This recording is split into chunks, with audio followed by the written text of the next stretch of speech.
वेद की भाषा बड़ी जटिल है। अच्छा, एक प्रार्थना करना चाहेंगे समस्त श्रोताओं से, ध्यान दीजिएगा सब लोग। हमारे मुस्लिम भाई हैं, कितने भी गंवार हैं वो, उनको उर्दू पढ़ना आता है। कितने भी गंवार क्यों ना हो, उनको उर्दू पढ़ना आता होगा। महाराज, जो सिख होंगे, जो ईसाई होंगे, उनको बाइबिल पढ़ना अच्छे से आता होगा, भले वो कुछ ना पढ़े हो। लेकिन हम हिंदू इतने निकृष्ट हो चुके हैं, किसी हिंदू के संतान से कहा जाए भैया ये लीजिए आप संस्कृत पढ़ दीजिए, महाराज बड़ा लंबा लंबा वर्ड हमसे नहीं बनता पढ़ने में। मुस्लिम भाई उर्दू पढ़ना नहीं छोड़े, बाइबिल पढ़ना ईसाइयों ने नहीं छोड़ा, आपने संस्कृत पढ़ना छोड़ दिया। कौन पढ़ेगा संस्कृत? आपकी संतान नहीं पढ़ेंगी, फिर किसकी संतान ये संस्कृत पढ़ने आएंगी? जो हमारी मातृभाषा है, जो देववाणी है, जो देव भाषा है, उस भाषा को धीरे धीरे छोड़ते जा रहे हैं। किसी हिंदू के संतान से कहा जाए एक श्लोक पढ़ दो, शुद्ध एक श्लोक नहीं बोल पाएंगे, एक वेद का मंत्र शुद्ध उच्चारण नहीं कर पाएंगे, और अंग्रेजी एक सांस में एक पैराग्राफ पढ़ जाएंगे। हैं? ऐसा नहीं होना चाहिए। आप अंग्रेजी भी पढ़िए, हिंदी भी पढ़िए, लेकिन हमारा निवेदन है व्यासपीठ से कि आप थोड़ा थोड़ा संस्कृत भी पढ़िए, क्योंकि ये हमारी मातृभाषा है और अपनी मातृभाषा को कभी छोड़ना नहीं चाहिए। जितनी भी माताएं बैठी हैं, अपने अपने संतान को एक एक श्लोक पढ़ाइए, लेकिन आना चाहिए संस्कृत उनको भी। क्यों? क्योंकि आपके धर्म पर यदि हानि हो, कोई आक्रांत आकर के आपके धर्म के बारे में पूछे, तो आपकी संतान इतनी समर्थवान हो कि वो एक श्लोक का तो उच्चारण करके इसका अर्थ तो बता सके। इसलिए जितने भी लोग हैं कॉन्वेंट में खूब भेजिए। हम तो आशीर्वाद देते हैं कि इंजीनियर, डॉक्टर जो भी बनाना चाहे सब बन जाएं, लेकिन ये भी पढ़ें।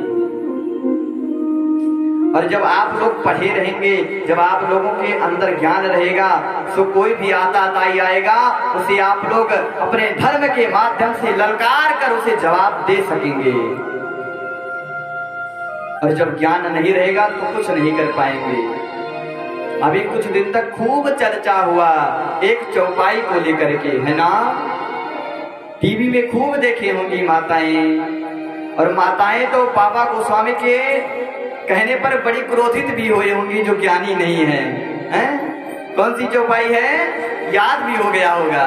ढोल गवार सूत्र सुनाई, ढोल गवार सूत्र सुनाई, ढोल गवार सूत्र सुनाई, ढोल गवार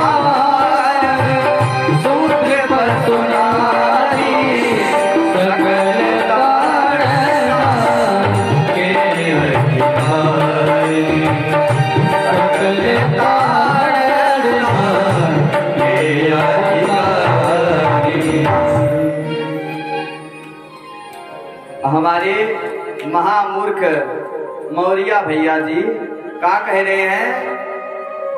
जो ढोल हैं, जो गंवार हैं, जो शूद्र हैं, जो स्त्रियां हैं, अर्थ का लगा रहे हैं खूब पीटा जाए। गोस्वामी जी को अपशब्द कह रहे हैं, रामायण की पंक्ति को जला रहे हैं। ऐसे आताताइयों को तो जला देना चाहिए। जो रामचरितमानस के पन्नों को जला रहे हैं, हमारे धर्म पर हानि कर रहे हैं। यदि कोई मुस्लिम के ग्रंथ को जला दे, कोई अब तक छोड़ता नहीं, लेकिन हम हिंदू इतने सहनशील हैं कि सह गए, कोई कुछ नहीं बोला। क्या अर्थ है इसका? अब ढोल है, जिससे हमारे भैया आदि तबला बजाते हैं, अब इसे ताड़ने का अर्थ बोले पीटना। अब बोले सब पीटते रहेंगे तब ये बजेगा। इसकी एक कला है, इसकी एक तान है, इसके एक स्वर है। जब उस स्वर में इसे मंद मंद बजाया जाएगा तब इससे मधुर ध्वनि निकलेगी। कोई स्त्री है, बोले पीटने का अर्थ लगा रहे हैं, ताड़ने का अर्थ ये होगा कि जैसे आपके घर में स्त्रियां हैं, आपके घर में बहनें हैं, आपकी पुत्री हैं, ताड़ने का अर्थ है उसे अपने देखभाल में रखना चाहिए, उसे ताड़ते रहना चाहिए। तो कोई बाहरी आकर के आपके घर में आपकी बहन, आपकी माताओं पर कुदृष्टि ना डाले, इसलिए कहा कि ताड़ते रहो, देखते रहो। जैसे माताएं कहती नहीं है, अब कोई छोटे छोटे बच्चे हो, बेटा ताड़ते रहना, कोई कुल्फी वाला जाए तो रोक देना, गर्मी है कुल्फी खा लेंगे, ताड़ते रहना। दूध वाला जाएगा तो उससे दूध लेना है 2 लीटर, उसे ताड़ते रहना कहीं आगे ना निकल जाए। लेकिन बस अर्थ का अनर्थ करेंगे जब ज्ञान नहीं रहेगा। जब ज्ञान रहेगा तो डट करके सामना कर पाएंगे। इसीलिए सनातन का लोप मत कीजिए, सनातन की रक्षा कीजिए। धर्मो रक्षति रक्षिता। जब आप धर्म की रक्षा करेंगे तो धर्म स्वयं आपकी आकर के रक्षा करेगा। महाराज व्यास जी कहते हैं मेरे मन को शांति नहीं मिली। नारद जी कहते हैं अभी तक आपने जिन जिन पुराणों की रचना करी ये समस्त देवताओं के लिए की। कभी आपने गरुड़ पुराण लिखा, कभी शिव पुराण लिखा, कभी देवी पुराण लिखा, पर आपने अभी तक ऐसी कोई कथा नहीं लिखी, ऐसा कोई ज्ञान नहीं दिया कि जिसमें भगवान, देखिए भगवान को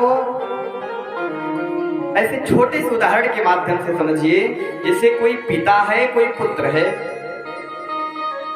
अब उस पिता के सामने हम जाएं, उनकी खूब बड़ाई करें, नहीं भैया आप तो बड़े ठीक हो, आप बड़े ऐसे हो, बड़े वैसे, अनेक प्रकार के खूब बड़ाई करें, वो पिता नहीं खुश होगा। लेकिन कोई जाए, अरे भैया आपका पुत्र बड़ा सुंदर संस्कारी है, बड़ा ही पढ़ने में तेज है, बड़ी तीव्र बुद्धि का है, तो पिता परम प्रसन्न हो जाता है। चलो मेरे बेटे का नाम तो हो रहा है और उसके साथ साथ मेरा भी नाम हो रहा है।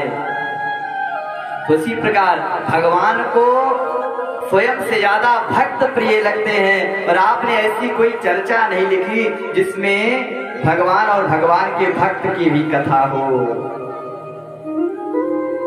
संक्षिप्त में नारद जी व्यास जी को अपना पूर्व चरित्र श्रवण कराए कि महाराज मैं दासी का पुत्र था, मैं संतों का बड़ा सेवा करता था, संत जन मुझे मंत्र दिए, किसी कारण से उनका चातुर्मास पूर्ण हो गए और मेरी माता नहीं चाहती थी कि मैं बैरागी बनूं। मैं तो भजन करता था, किसी कारण से मेरी माता की मृत्यु हो गई सर्प के डसने से और मैं बड़ा दुखी हुआ, लेकिन प्रसन्न भी हुआ। चलो मुझे कोई रोकने वाला नहीं। मैं परमात्मा का खूब भजन किया, परमात्मा मुझे नहीं मिले।